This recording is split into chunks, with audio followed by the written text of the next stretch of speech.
Today we are going to talk about how to avoid overpromising and underdelivering when it comes to program evaluation. You will learn some tips to implement when you're writing grant applications or similar items. And by the end of this video, we hope you understand how to focus on a few top priority outcomes that are achievable within the reporting period.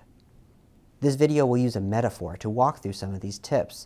We will introduce you to a hypothetical project called Canines for Our Minds.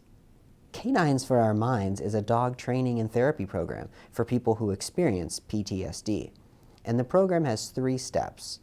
These are steps that a trainer, psychologist, and a dog owner will go through together. The first step is a basic command program in which the dog learns new tricks. The second is an advanced dog training program that takes it to the next level. And the third are therapy sessions involving the dog and a clinician for 1 year. We have different outcomes targeted for each of these steps. For this hypothetical example, we're going to focus on how to avoid overpromising and underdelivering in the first stage of the program, basic command training. This is Mozzie. Mozzie needs to learn some new tricks. Mozzie's trainer promises that he will know 20 tricks by the time he finishes the program. 20 tricks, wow. I can't wait. Thank you so much for trusting Mozzie to us. Mozzie learned how to sit, lay down, take a bow, raise the roof, stay, and come. Good boy, Mozzie. Yeah, so what do you think? Wait a second. I thought you said 20 tricks. Okay, let's try this again. This is Mozzie. Mozzie's trainer promises that she will teach him the fundamentals, like sit, stay, and down. Wow, I wasn't expecting Mozzie to be able to speak and take a bow.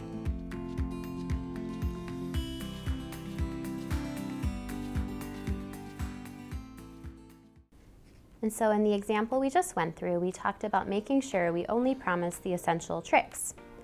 To take this example to the next level, we'll look at a hypothetical list of all the desired outcomes that might result from this program and considering all of the steps of the program. And so we're hoping that this program results in reduced severity of symptoms, PTSD remission, improved sleep, improved well-being, knowledge on how to handle service animals, skills on how to optimize service animal experience, improving interpersonal relationships, and tools for fostering self-care and resilience. Some of these outcomes could be measured pretty quickly, but some we might not expect to see for a longer period of time. And so being able to report on all of these outcomes would require a really long survey at different time points or other forms of assessment. And that means it would take more capacity to develop, more energy from the participant, and more capacity to analyze and report on those outcomes. Instead, we want to focus on, let's say, the 3 top priority outcomes for this program. So we decided that 90% of individuals should be able to report on reduced severity of symptoms, 90% of individuals report improved well-being, and 100% of individuals gain skills on how to optimize their service animal experience. These outcomes can be accurately measured using clinical assessments, self-reporting, and there are not so many that it would be too challenging to deliver on. Most programs like this hope to see a variety of outcomes, and it can be challenging to pick just a few. But focusing on the most important desired outcomes makes it easier to deliver what we hope to see.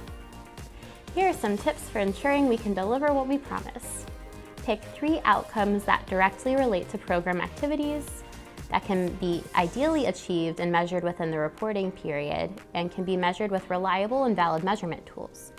So if we think back to our 3 core examples, that 90% of individuals report reduced severity of symptoms, for example, we know that we expect to see a reduced severity of symptoms based on previous literature that says that dogs will help with severity of symptoms. We can also know that we can expect to see these outcomes within the reporting period, and we also know that there are reliable and valid measurement tools for assessing severity of symptoms and well-being.